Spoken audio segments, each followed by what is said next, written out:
I'm Mark Carney. I'm the CEO of Evolve Security. I also have an independent advisory firm called Duro Advisors, where I spend a little time with private equity and advise on cybersecurity. You had this no fear approach towards, I want this idea to be valuable, and in order to make sure it's valuable, I need to put it in front of people and actually get feedback. How do you connect product to value proposition for users or for customers? How does this become operational within their day-to-day? If you build a product that is the audience or the user is only in there once a month, and it's sort of a nice to have versus something that is operationally embedded in their day-to-day, it's very tough to have adoption. Where are there areas where people are not quite taking the right steps to get to finding that product market fit or actually solving a real need in the marketplace? If I'm a customer, I think the challenges are, one is marketing. The marketing fodder around just, buzzword bingo. It confuses me after being in cyber for 25 years. So if it's confusing to me, it's certainly going to be confusing to other folks, right? Mark, thanks so much for coming on the podcast today. I'm excited to talk to you. Why don't you first introduce yourself and tell the people who you are? Yeah, sure, George. Thanks for having me. I'm Mark Carney. I'm the CEO of Evolve Security. I also have an independent advisory firm called Duro Advisors, where I spend a little time with private equity and advise on cybersecurity companies as well that they're looking at. Tell me your background, because I've known you for a little while now, and you have a really interesting kind of history as to how you got to what you're doing today. Let's go back as far as you want. Tell me the origin story of Mark. Yeah, sure. So, well, I grew up in Oklahoma. And we're going all the way back. I like it. We're going all the way back. Right. Might as well put a little personal spin to it. So, But I ended up in Kansas City. Went to University of Missouri, Kansas City. Got my master's there, played tennis there. And in between, my dad has his PhD and my brother has his MBA, got, second in his class at TCU. So I was like, I got to get my master's as the younger brother. And in between my undergrad and master's, I spent some time, my first internship at Jack Henry. So that was kind of the first introduction to web development, Cold Fusion and Adobe Photoshop and Flash and Dreamweaver, some of these, old school tools now, 25 years ago. And, but really enjoyed it, being a part of their online department. Certainly at Jack Henry develops community bank software. And so again, a product company in itself on the NASDAQ now and for many, many years. And so that was sort of my first foray into kind of product and product development. And then went back, got my master's, and joined a company called Arthur Andersen. And that was pure services. So I grew up a lot of my early career around cybersecurity services. And as I got introduced to a company called Fishnet, which was after the whole Enron scenario, which I was not in the Houston office doing any paper shredding, I promise. And, Sure. But really, it was an amazing time at Fishnet. It was a very small company, cybersecurity, VAR, value-added reseller. And we were, even though I was on the services growth side and overseeing that, we were surrounded by innovative products all the time. So we were reselling them. They were evaluating them from a tech perspective, from a reseller or a channel perspective. And so they would come into Kansas City probably 3 or 4 a week, and they would just pitch us the product. And we really got immersed with a lot of essentially the latest and greatest of cybersecurity innovation. And it really helped me on the services side understand kind of what tech was coming and what were the customer needs, what were the demands, what were certainly the top level threats, and what products were trying to solve solutions. I mean, you build products to go solve a solution, right? Or something that's going on in society and to make it better.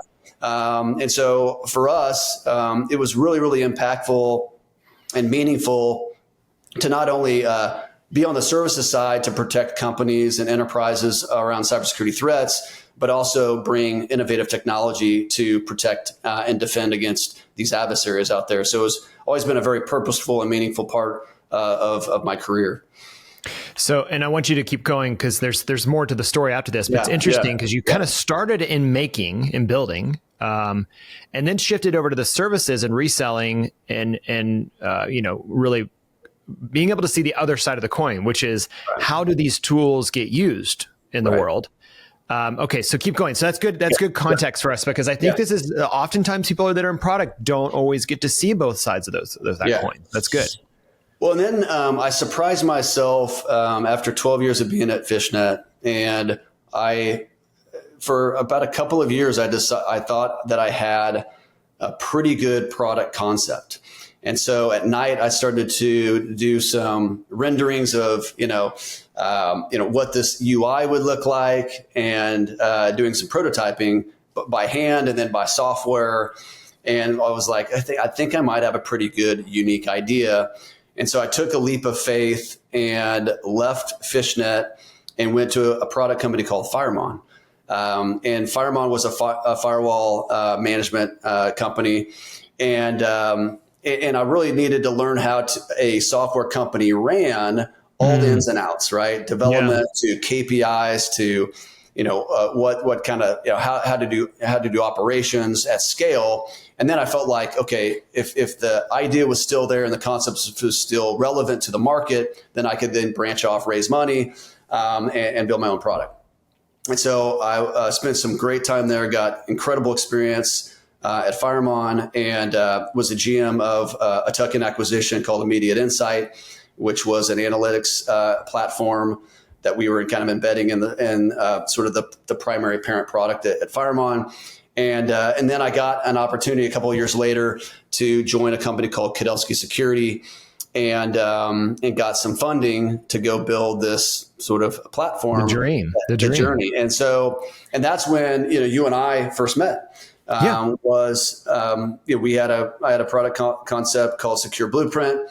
And I came to you to say, kind of make this a reality and partner with Kudelski. And so we embarked on a 18-month journey with Crema. And we also had developers in the US. So we had kind of product management and product marketing. We had product owners in the US, and then we had an India development arm as well. And so we built that from scratch. Luckily, Kudelski was already a very development, innovative company. Yeah, and so absolutely. So we just built a sort of an offshoot arm of developers in India, and got to really be able to take advantage of that, to swiftly spin that up. And built that out from concept in my head to a product company where we had enterprise customers on the platform, brands that you would certainly recognize, household brands. So that was a phenomenal journey and experience. And then I shifted back to, I would say, more services. But by the time I got back into a company called Coalfire, they were in this big transformation of being a very kind of big four, audit-based, compliance-based, labor-based model. And we were challenging ourselves to become more tech and software enabled. And so I did a tech-in acquisition called Neuralis, which was a pen testing and management platform.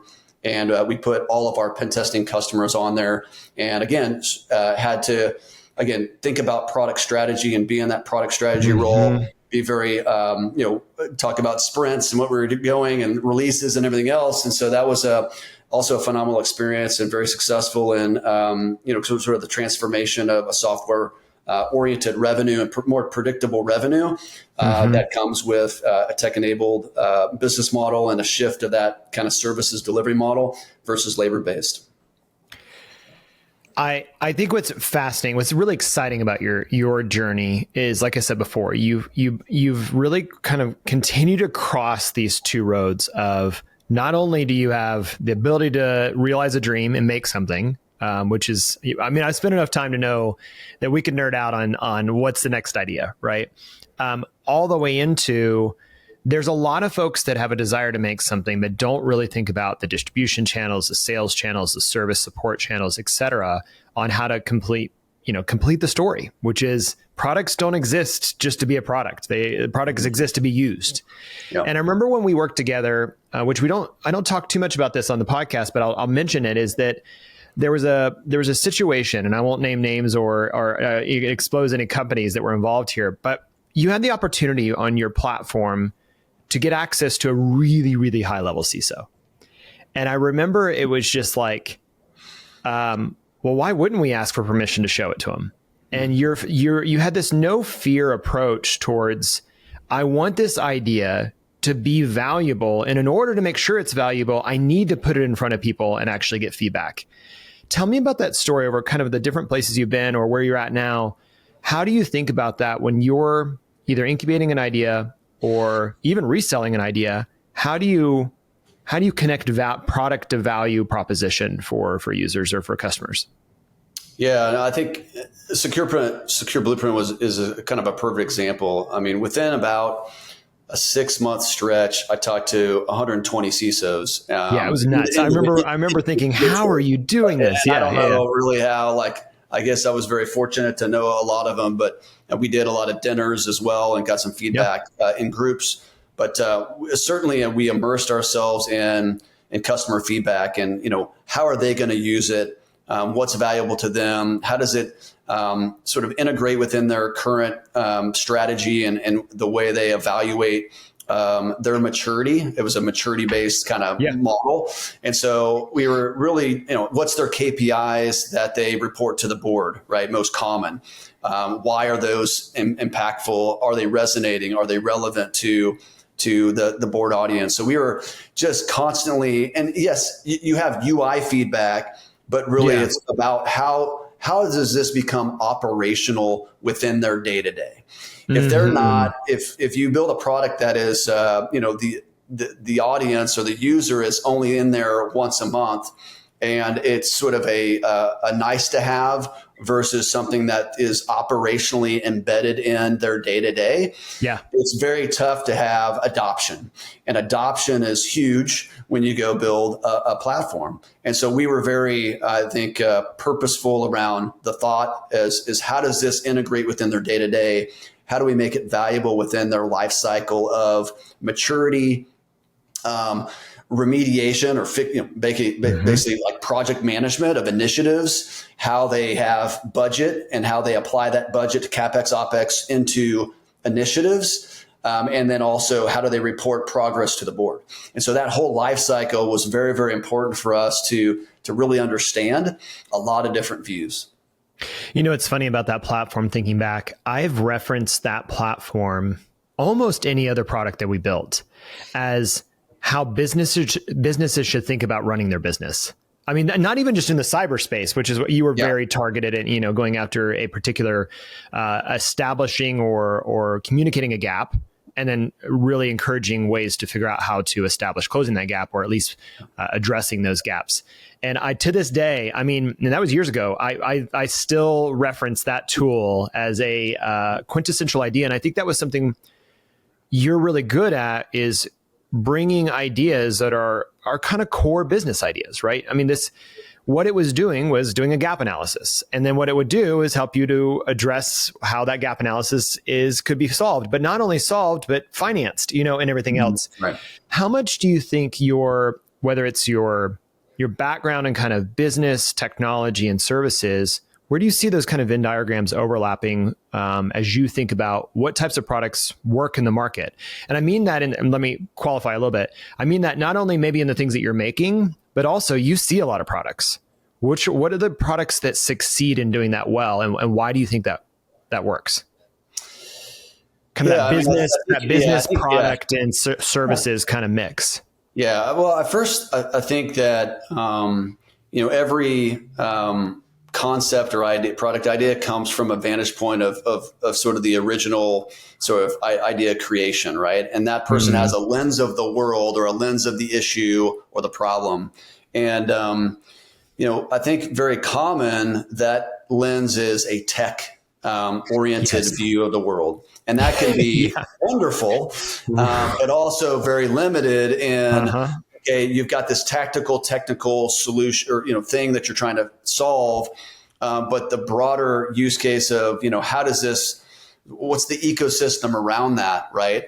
That provides more value creation and like workflow and operational value is sometimes spot on and could be a blind spot for that individual. And for me, I think I've been lucky and fortunate in the opportunities that I've got, where I'm not the most technical person in the world, but I also have, but I guess enough, but also have enough exposure to P&L and business and boards and, management and sort of like larger conceptual problematic, problems, things that we're trying to solve in the cybersecurity industry.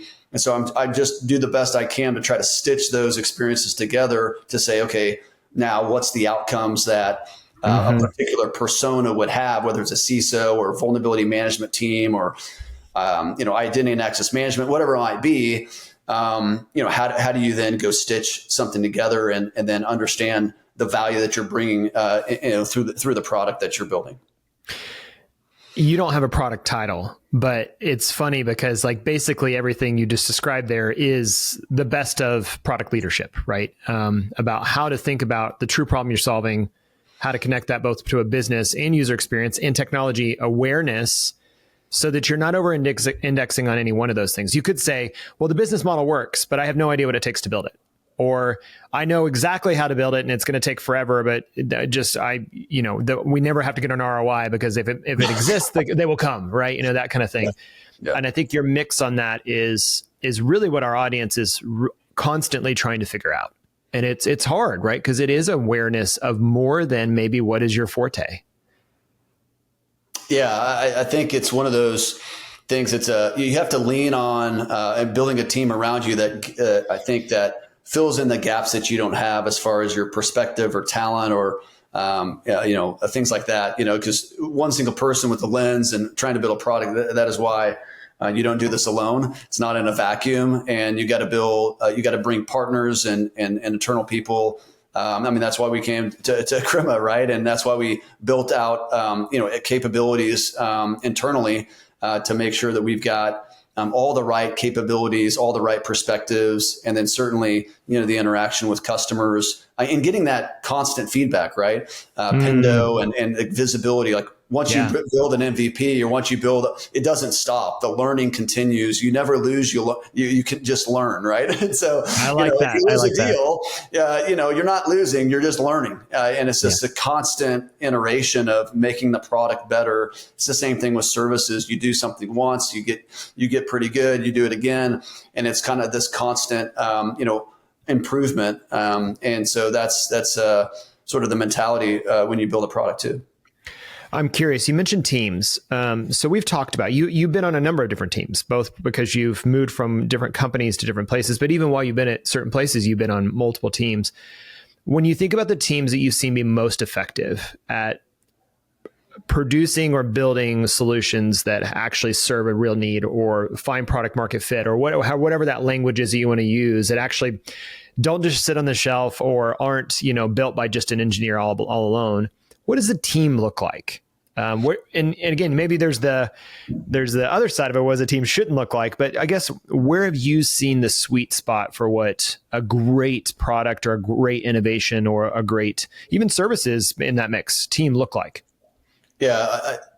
So I think there's no single answer to that. Okay. All right. That's a little bit of a hedge, but let's see where you go. Okay. but I think that a lot of models can work. But the ones that I have seen is role definition has to be very clear and defined, right? So for example, one of the teams that were involved, I felt like the talent and the role definition and how we operated, it was I would say a medium-sized team. And we produced a lot, right? The sprint, velocity was very, very good, right? And so we would pump out a lot of good stuff every couple of weeks, and you could see that it was very effective, and I would say a high performing development team, both from all the way from development, but also on the product marketing side, right? It's like taking what was or developed, going to be developed, and then amplifying that out in the market and understanding the value, kind of value proper associated to that. Today, at Evolve Security is a very small and mighty team, and I feel like I've seen a lot of value in that, where you've got not a big team, but extremely high kind of superpower. That's their superpower is they develop a lot of incredible code and they're highly productive. They innovate in even how they develop. They're using AI tools now to go, 30x, 50x their development productivity. And so, having a team of just, really senior people that are actually maybe divided on like the products and capabilities and modules within that platform too can be highly effective as well. Yeah, I know we've talked about over the years where you've seen teams that were quote unquote kind of armies of people. And you're like, man, I don't know why we're not seeing the progress that I would hope that I would have seen. Mm-hmm. And then now you're, like you say, you have a team now that's relatively small, but very effective. And I think there's something to the fact that because you're talking about the product marketing side, the services side, the support side, and the product development, there's something about the proximity that when you have a small team, they can kind of see the problem firsthand. And I know you've told me about your teams are often kind of going like, yeah, I'm looking at the client's information right now. Like I can actually make decisions off of what's happening right in front of us. And sometimes when you have a big insulated team, they're like, I don't know, I'm just waiting for a ticket. Right. Yeah. Right. And so I think that's really interesting. And I know that velocity is everything at the end of the day, right? If you can't keep up with the pace of meeting the client's needs, then you're inevitably going to be either irrelevant or behind at a minimum. Yeah, I think where you, and I think this is going to be really interesting going forward with AI, is the speed of which platforms can be developed or even, just in concept kind of spun up is going to be incredible. Look at the VC market and the spend being, all the, the powder, if you will, and money that's being poured into AI startups in the cyber space and beyond, right? It is absolutely incredible, the amount of spend. And so, being able to have an effective team, the more layers you have, the farther away they are to the customer and the farther away they are to the purpose. And so it kind of gets lost in translation. And it's not necessarily the fault of the team, but if you can kind of keep, more quads and squads, and then maybe a little closer to the product that they are developing and sort of firsthand knowledge from maybe a management leader as those teams kind of expand and scale, I think is very important. You get a unique seat now today, sitting both as executive leader of a firm, of a company that is growing and doing really well, and also in being in this advisory role in your consulting services. I'm curious, as you're looking at the marketplace ahead of us, where are there areas where people are, I don't want to say missing the mark, but maybe just not quite taking the right steps to get to finding that product market fit or actually solving a real need in the marketplace? Where do you think that there's some challenges in this space that people are maybe running with their eyes closed or something? What are some things that you see in the space right now as a challenge? Because like you said, it's changing fast. The threats are changing. The product landscape's changing. Where's there struggles that are still being maybe unmet or not being applied to? I think if I'm a customer, I think the challenges are, one is marketing. Yeah. The marketing fodder around just buzzword bingo is just it confuses me after being in cyber for 25 years. So if it's confusing to me, it's certainly going to be confusing to probably other other folks, right? And so it's a really disservice to the customer when you got buzzword bingo and you don't, or you're misusing terms. A lot of people are misusing terms or slapping, AI or cloud or some buzzword in front of their product. The other piece is really it's vaporware. CISOs that I know, they're certainly looking for innovative products, and there are very meaningful, innovative products that are being developed, and they're changing the game. They're certainly game changers out there. Yeah. But you kind of have to wade through all of the vaporware, and when you sort of peel it back, there's nothing there. literally like there's nothing there, or what they claim. Like Theranos, when there was no drug testing going on there. Yeah, I mean, what they claim is literally not, accurate. Yeah. And so I think that's a fallacy. I don't know how that gets corrected in the industry, but to me, if I'm a customer, it would be hard to kind of wade through that because everybody's kind of claiming a bunch of things that are honestly not necessarily true. And then it's hard to stand out if you do have a product that you've developed or created and you have it, or a service offering. I mean, we've struggled with this. This is something Crema has come up against. There is a design or development agency on every corner kind of idea, or especially globally. And then there's the overpromise of what they can or can't do, or what they're good or not good at. And then at the end of the day, you go, how do you stand out when everybody's saying the same thing, or everybody's promising the same thing, but yet very few people are actually delivering on that promise, and a lot of it's vaporware. That is a challenge. I think you're absolutely right. That's a huge challenge. Yeah, I mean, there's 10,000 cybersecurity products, right? And there will be more that come out. And so how do you kind of rise above the noise? There's a lot of different, I think, ways that people have seen it. Wiz is an example that, everybody, it's kind of interesting. It's sort of this flywheel, almost peer pressure that they had where, it's a great product. They did a lot of great things, and people just at some point just said, I need Wiz because everybody else has it. And that is gold. That is golden. It was the Me Too scenario. And certainly they did a lot of things right up to that flywheel effect. But it just sort of just fed itself, right, and the growth, and certainly, had a great outcome. But huge outcome. there's a lot, as we know, there's more that fail than succeed. Sure. In this space, but that's part of the reward and part of the journey, and what makes it fun. If somebody right now listening to the podcast had an idea for a product in the cybersecurity space, what would be your advice on how to start?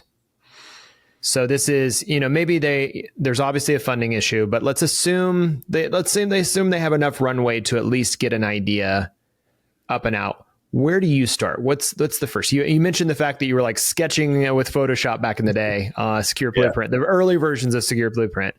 Where do you see starting to ideate on that idea, or maybe not ideating on it? Maybe it's something else. What's the suggestion to get started?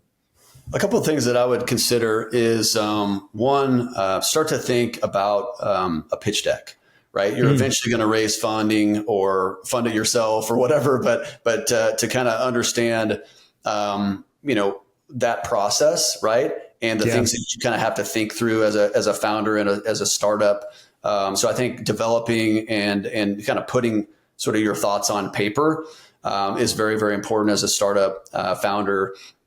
And sort of the early creation.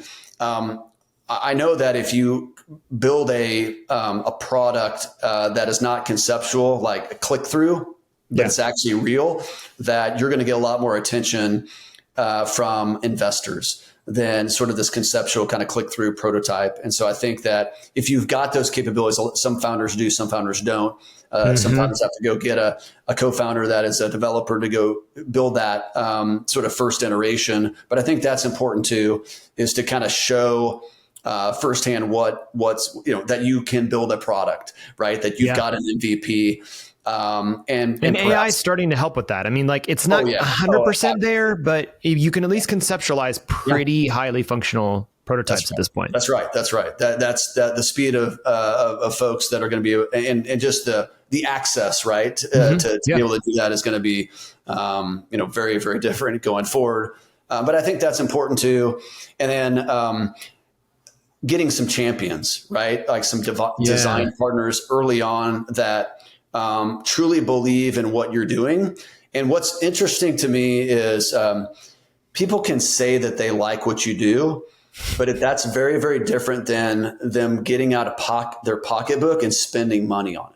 That is two different scenarios, completely two different scenarios. Because they will be very friendly and very, supportive in that journey. And they'll say, this is great. This is, I really like what you're doing here. Here's some suggestions. And then when you turn and say, will you buy it for X? Yep. that's when you know how much they believe in it. Yeah. And so I think especially in the Midwest, we've got a lot of nice people here. yeah. Northeast or, no, I think, right. Yeah.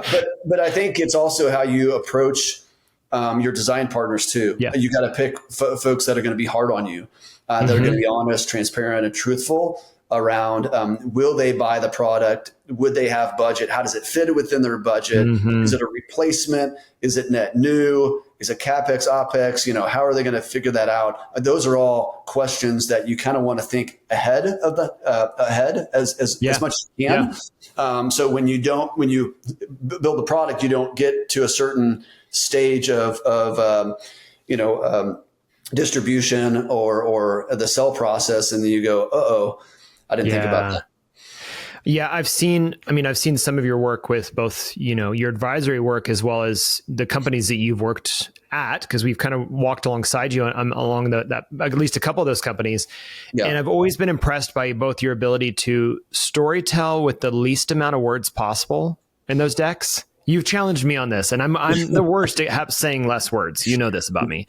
And so it's a gift to be able to say, here's the value, here's what it means for you. Here's how we're going to achieve it, right? And be able to do that in such a condensed and really impactful way. And then really it's the call to action, right? So do you want it? Will you pay for it? Do you want to participate? Right. Can we get your feedback, data, whatever? You might be second to none on the ability to do that really, really well, no matter where you are. It's very impressive. Well, I do think that the more you simplify things, the more you can amplify things, right? And the more people are going to understand it. The more it's going to easy to remember. If you overcomplicate things because if it's a tech, sort of even a tech sell, yes, you can get away with that from a tech product to a technical seller. But then as soon as the technical seller goes up for budget, then all of a sudden you lose translation because they're not going to understand it. Yeah, it's really good. CISOs are talking, CISO language. They get up to the board and it's a completely different language. And so they, people kind of start to understand, they misunderstand or they don't get it, or they're just miscommunicating, or they don't they have a hard time kind of truly understanding what's happening within the security department. Well, same thing with products, right? And so I think the more you can have that very simple narrative and value prop and get to the point very quickly, the better. What is something looking ahead, whether it's next week, next month, or over the next couple of years? What's getting you excited about both in your industry or around your space or product technology, cybersecurity? What's something looking ahead that you're optimistic about? Well, certainly I'm excited about Evolve Security. I think we're doing a lot of great things over the last 6 months. I just took over the CEO role about 6 months ago. We have 3 incredible founders that have been very supportive of me. And so we're moving in a lot of great directions. We've got some incredible, I think, corporate charters. And then on the product side, Darwin Attack is our platform. We're a tech-enabled or software-enabled next generation continuous penetration testing company. And so on the product side, we're making some incredible advancements around how we look at attack surface management and how we think about continuous penetration testing. And then going forward, the promise, but also a little bit of, fear is around AI, and how does AI impact for the good, pen testers. And they're going to be able to guide pen testers through some of that workflow around red teaming and vulnerability management and exploitation, et cetera. And how do you take this sort of a human element and combine that with AI technology and harmonize that in a way where you're still providing value. We don't want to rush into AI and slap AI powered pen testing. Yeah. But certainly that technology, there are certainly advantages of it and to use it. And so we certainly feel like there's a great opportunity to do that. I'm going to pause. I'm going to mark that spot real quick because we lagged real bad. Hold on just a second. I can put a little marker that the editors will be like, what happened? Yeah. Okay, cool. Fantastic. I think what you're doing both at Evolve and also in Endure Advisors, I mean, it's really incredible work. And what I really appreciate, and I like to always end kind of with a thank you, because one, you've spoken into Crema and really encouraged us both in our thinking, but also in when we've been able to collaborate, setting example of really intentionally building products and services that matter. Right. To not just build things for the sake of the world having 10,001 products, but instead going, no, there's actually a need here. There's a market opportunity. There's a value we can create in the world. And you're in cybersecurity services, that the end goal of that is even more impactful because the ripple effects are really helping organizations and individuals thrive, which I think is something that I'm very appreciative to know you and to know your journey in doing that well. So thank you. Thank you for the good work. Yeah, well, thanks for having me. It's been always, you guys have an incredible team. You have a ton of talent. So it's always been a great opportunity to partner with you. I want to roll out the red carpet for you. Where can people learn more about you and what you're working on? Yeah, so LinkedIn's a great, great place. You can look me up there under Mark Carney, and then Evolve Security. We're doing a lot of great things at Evolve. So follow us. We've got talent we're bringing in and all sorts of thought leadership that we've released, lately. And we got a bullpen of a lot of cool creative content we're releasing in Q3. So yeah, certainly encourage you to follow Evolve Security on LinkedIn as well. If you're not following both of the Mark and Evolve, you definitely should. I'm learning a ton from your content that comes out. So thank you for, tell your team, keep pushing it. It's really good stuff. Yeah, I appreciate it. All right. Yeah. Thanks, Mark, so much for coming on the podcast today. This was fantastic. Thanks, George. Thanks for having me. Appreciate it.